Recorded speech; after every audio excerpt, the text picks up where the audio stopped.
رکوع میں چلے گئے. اے اللہ اگر یہ بھینس بھیڑ بکریوں کی عطا اگر تجھے زیادہ پسند ہے تو میں بھی وہ عطا بنا لیتا ہوں, میں بھی اس حیت میں اور اس شکل میں آ جاتا ہوں, میرے امتی بھی آ جاتے ہیں. اللہ تو میری اس حیت کو اور اس عطا کو تو قبول کر لے. سمع اللہ لمن حمدہ کہہ کر سجدے میں چلے جاتے ہیں اللہ اکبر کہتے ہوئے. اے اللہ اگر تجھے چھپکلی چیونٹی کیڑے مکوڑے جو زمین پر رینگ کے چلتے میں نے بھی اپنے جسم کے سارے اعضاء زمین پر رکھ دیے اور وہ شکل بھی بنا لی, وہ شکل بھی بنا لی, حتیٰ کہ بڑے سے بڑا بادشاہ بھی آج زمین پر اپنی ناک کو رگڑ رہا ہے رکھے ہوئے ہے, کیونکہ عزیز ذات تو تیری ہے, ہم تو ذلیل ہیں, ساری انسانیت ذلیل ہے, عزیز ذات تو اللہ کی ہے. الہ العالمین اگر تجھے ان چیونٹیوں کی کیڑے مکوڑوں کی حیت زیادہ پسند ہے تو میری اس ادا کو تو قبول کر لے. یہ ہے رکوع کا, سجدے کا اور قیام کا مقصد. ورنہ ہندوؤں میں جاؤ اوم بھو بھربسوا چلا گیا وہ, عیسائیوں میں جاؤ اب تو نماز ان میں بھی بدل دی گئی ہے. یہ رکوع قیام اور سجدہ. علامہ ابن قیم کی کتاب زاد المعاد پڑھو, بہت باریک نقطے آپ کو ملیں گے. وہ سیرت پر جو اس نے کتاب لکھی ہے زاد المعاد, وہ حقیقت میں زاد المعاد نہیں ہے بلکہ اسلام کا انسائکلوپیڈیا ہے. وہ کتاب انسائکلوپیڈیا, بہت ہر چیز بتائی. فجر میں 2 رکعتیں کیوں ہیں, مغرب میں 3 کیوں ہیں, وضو میں ناک میں پانی کیوں ڈالا جاتا ہے, چہرہ کیوں دھلا جاتا ہے, سر کا مسح کیوں کیا جاتا ہے, کان میں انگلی کیوں ڈالی جاتی ہے, اور اذان دیتے وقت کان میں انگلی دے کر اذان کیوں دی جاتی ہے. ایک ایک چیز کی باریکیاں اس میں بتائی گئی ہیں کہ اس کی یہ وجہ ہے, اس کی یہ علت ہے. بہت بڑی کتاب ہے زاد المعاد.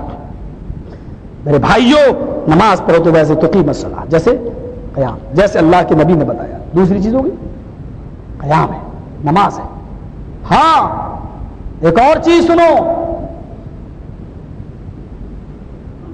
یہ آیت آپ کو معلوم ہے صحابی آئے, حضرت فتح مکہ فتح ہو گیا. صحابی کہنے لگے اللہ کے نبی صلی اللہ علیہ وسلم اب تو 5 نمازوں میں اجازت دے دیجئے کہ ہم زور سے تلاوت کیا کریں. بھائی ظہر میں اور عصر میں امام خاموشی سے تلاوت کرتا ہے نا, خاموشی سے. مغرب میں عشاء میں اور فجر میں زور سے. کبھی سوچا آپ نے ایسا کیوں ہوتا ہے؟ مغرب میں عشاء میں فجر میں زور سے کیوں, ظہر میں اور عصر میں خاموشی سے کیوں؟ صحابہ کرام شکایت لے کے آئے تھے اللہ کے نبی صلی اللہ علیہ وسلم کے پاس. امام مالک نے اپنی موطا کے اندر پورا واقعہ نقل کیا ہے, امام احمد نے اپنی مسند کے اندر پورا واقعہ نقل کیا ہے, علامہ سیوطی نے اپنی کتاب الخصائص کے اندر پورا واقعہ نقل کیا ہے, امام بہقی نے اپنی سنن کے اندر پورا واقعہ نقل کیا ہے, ابن سعد نے اپنی طبقات کے اندر پورا واقعہ نقل کیا ہے. صحابہ آئے, اتنی حدیثوں کے حوالے میں نے آپ کے سامنے دیے ہیں. اے اللہ کے نبی, ہم یہ 5 نمازوں میں زور زور سے قرآن کی جو تلاوت کرتے ہیں, کافر کان لگا کر سنتے ہیں. جب ہماری آواز ان کے کانوں تک پہنچ جاتی ہے تو وہ آ کر مجھے پیٹنے لگتے ہیں, مجھے مارنے لگتے ہیں, اور نمازی کی حالت میں اتنا مارتے ہیں کہ ہم کو لہو لہان کر دیتے ہیں. اللہ کے نبی ان سے پوچھتے ہیں کس وقت وہ تم کو مارتے ہیں؟ کہا اللہ کے نبی وہ دوپہر میں کام کر کے جب گھر پہ واپس آتے ہیں, کھانا کھا کر, وہ جلدی کھانا کھا لیتے ہیں. ہم ظہر کی نماز میں جب زور سے قرآن پڑھتے ہیں تو یہ سن لیتے ہیں اور آتے ہیں. پھر یہ جو ہے برابر, یعنی یہ ہم دوپہر میں تو قیلولہ کر کے سو جاتے ہیں, یہ ظہر کی آواز ان کے کانوں میں نہیں جاتی, عصر کے وقت بھی ان کے کانوں میں میری آواز نہیں, مغرب کے وقت ظہر اور عصر کے وقت جاتی ہے. مغرب میں یہ عصر کے بعد جب کام پہ نکل جاتے ہیں تو کافی دیر کے بعد یہ لوٹ کر آتے ہیں, اس لیے مغرب کے موقع پر یہ گھروں میں نہیں ہوتے ہیں. مغرب کے موقع پر, مغرب کی نماز کے وقت یہ گھروں میں نہیں ہوتے ہیں. آپ نے کہا تو مغرب کی نماز میں زور سے باقی رکھو. عشاء میں کیا حال ہے؟ کہا اللہ کے نبی عشاء کی نماز تو آپ اتنی تاخیر سے پڑھاتے ہیں, اتنی تاخیر سے پڑھاتے ہیں کہ یہ لوگ آ جاتے ہیں اور جلدی سو جاتے ہیں. عشاء کی نماز کے وقت بھی یہ پیٹتے نہیں ہیں, مارتے نہیں ہیں, کیونکہ ہم بہت لیٹ نماز پڑھتے ہیں. حدیث میں بھی آیا ہے عشاء کی نماز کا وقت صحابہ مسجدوں میں اونگنے لگتے تھے. جب ان کی اونگ زیادہ پڑ جاتی تھی تب اللہ کے نبی اپنے حجرے سے نکلتے تھے, تب پڑھاتے اور فرماتے تھے اگر مجھے تمہاری نماز عشاء کے فوت ہو جانے کا ڈر نہ ہوتا اور تمہارے نیند کے غلبے کی وجہ سے سو جانے کا ڈر نہیں ہوتا تو میں اس کو اور تاخیر سے پڑھاتا.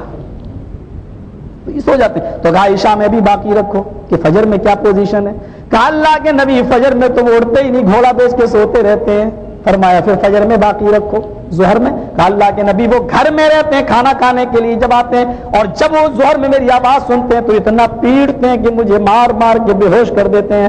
آپ نے فرمایا تب ظہر کے اندر تم خاموش ہو جاؤ, آہستہ کر دو. کہا اللہ کے نبی نے عصر میں, آئے اللہ کے نبی ظہر کا کھانا کھا کر قیلولہ کرتے ہیں اور عصر کے وقت ہی نکلتے ہیں پھر کاروبار کے لیے کام کے لیے, عصر میں بھی سن لیتے ہیں. فرمایا تو عصر کے اندر بھی تم خاموشی کے ساتھ پڑھو, زور سے نہ پڑھو تاکہ وہ سنے نہیں. کہا اچھا ٹھیک ہے. ظہر اور عصر خاموش ہو گئی. مغرب عشاء فجر میں زور سے تلاوت ہونے لگی. جب مکہ فتح ہو گیا, اللہ کے نبی صلی اللہ علیہ وسلم کے ہاتھ میں مکہ آ گیا اور آپ خانہ کعبہ میں گھس گئے. حضرت علی کو اپنے کاندھے پر کھڑا کیا. حضرت علی کے کاندھے پر اللہ کے نبی کھڑے ہوئے, علی کے کاندھوں پر نبی کھڑے ہیں, ہاتھ میں چھڑی ہے اور ایک ایک بت کو گراتے جا رہے ہیں اور کہتے جا رہے ہیں جاء الحق وزهق الباطل ان الباطل کان زهوقا. حق آ گیا اور باطل مٹ گیا, اور باطل تو مٹنے ہی آیا تھا, باطل کو تو مٹنا ہی تھا. 360 مورتیوں کو گرا ڈالا, بتوں کو گرا دیا, توحید کا پرچم لہرایا. حضرت عمر کہنے لگے, حضرت علی کہنے لگے, بڑے بڑے جلیل القدر صحابہ چیخ پڑے اے اللہ کے نبی اب تو 5 وقت میں نماز میں زور سے تلاوت کرنا شروع کر دیتے ہیں, اس لیے کہ جو مصیبت جو پریشانی تھی وہ پریشانی ختم ہو گئی ہے. اب لوگوں نے مجھے پہلے پیٹا تھا, اب تو نہیں پیٹ سکتے کیونکہ اسلام ہمارے ہاتھ میں, مکہ ہمارے ہاتھ میں, اب تو اجازت دے دیجئے کہ 5 وقت کی نماز میں ہم زور سے تلاوت کریں. اللہ کے نبی فرماتے ہیں نہیں نہیں, اس طریقے کو اسی طریقے سے رہنے دو. صحابہ نے کہا کیوں؟ اے اللہ کے نبی یہ تو ہماری بزدلی کی علامت ہے کہ ہم آج بھی زور سے نہ پڑھیں جبکہ ہمارے ہاتھ میں ساری حکومت آ گئی. فرمایا نہیں نہیں, اس کو اسی طرح رہنے دو تاکہ اس کی علت اور اس کی وجہ آئندہ آنے والی نسل جب غور کرے گی, جب سوچے گی کہ ان دونوں نمازوں میں آہستہ کیوں پڑھا جاتا ہے, جب وہ سوچے گی تو یہ سوچنے پر مجبور ہوگی کہ صحابہ نے ماریں کھائی ہیں, صحابہ نے اپنی پیٹھیں لال کروائی ہیں, صحابہ نے بے ہوش ہو جانے والی مار کا مزہ چکھا ہے, لیکن اس کے باوجود بھی نماز نہیں چھوڑی ہے, آہستہ ہی پڑھی لیکن پڑھی ہے. اس حال میں بھی وہ نماز ترک نہیں کیا کرتے تھے, تو وہ بھی نماز پڑھنے کی کوشش کریں گے اور مسجدوں کو آباد کرنے کی کوشش کریں گے. اس کو اسی طریقے سے رہنے دو. تصور کیجئے یہ علت ہے, لیکن کیسے پڑھو؟ تو قیم الصلاۃ, نماز کا. اما عائشہ کہتی ہیں, امام احمد اپنی مسند میں لاتے ہیں کہ اللہ کے نبی جب مصلی پہ کھڑے ہوتے تھے نماز پڑھانے کے لیے, آپ کے پیچھے کبھی کبھی مردوں کی 7 صفیں کبھی 9 صفیں لگ جایا کرتی تھی.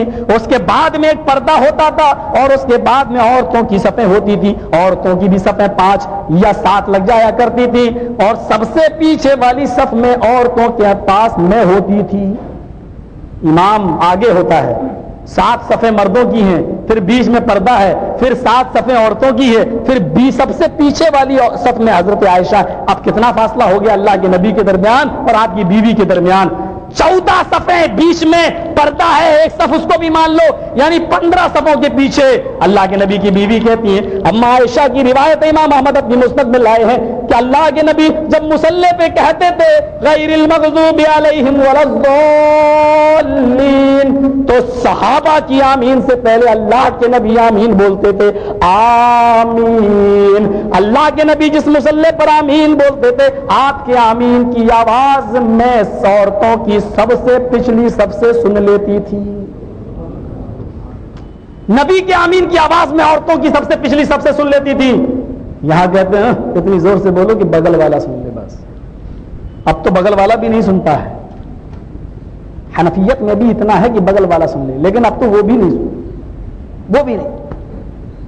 تم اپنی مسجدوں میں چیخو یا نہیں, بولو یا نہیں, لیکن جس مسجد میں اللہ کے پیارے نبی نے نماز پڑھی ہے اور جس میں 1 رکعت کا ثواب 1000 رکعت کے برابر, یا دوسری روایت کے مطابق 50,000 رکعت کے برابر, اور وہ خانہ کعبہ جس میں 1 رکعت کا ثواب 1,00,000 رکعت کے برابر, الحمدللہ قیامت کی صبح تک ان دونوں مسجدوں میں زور سے آمین بولی جاتی رہے گی. جہاں سے اسلام پھیلا ہے, جہاں سے اسلام جس کی بنیاد جناب محمد رسول اللہ نے رکھی ہے. سفر کیجئے مقام رسالت کیا ہے. تم کس کی طرف ہمیں بلاتے ہو کہ ان کو مان لو؟ ارے میرا نبی تو وہ ہے. مکے میں کون سی خرافاتیں نہیں ہوتی تھیں. جوا مکے میں کھیلا جاتا تھا, شراب مکے میں پی جاتی تھی, لڑکے پیدا ہوتے تھے تو ان کو قتل کر دیا جاتا تھا، لڑکیاں پیدا ہوتی تھی تو زندہ دفن کر دیا جاتا تھا۔ جوئے کا عالم یہ تھا کہ لوگ اپنی بیوی اور اپنی بیٹیوں کو جوئے میں ہار جاتے تھے۔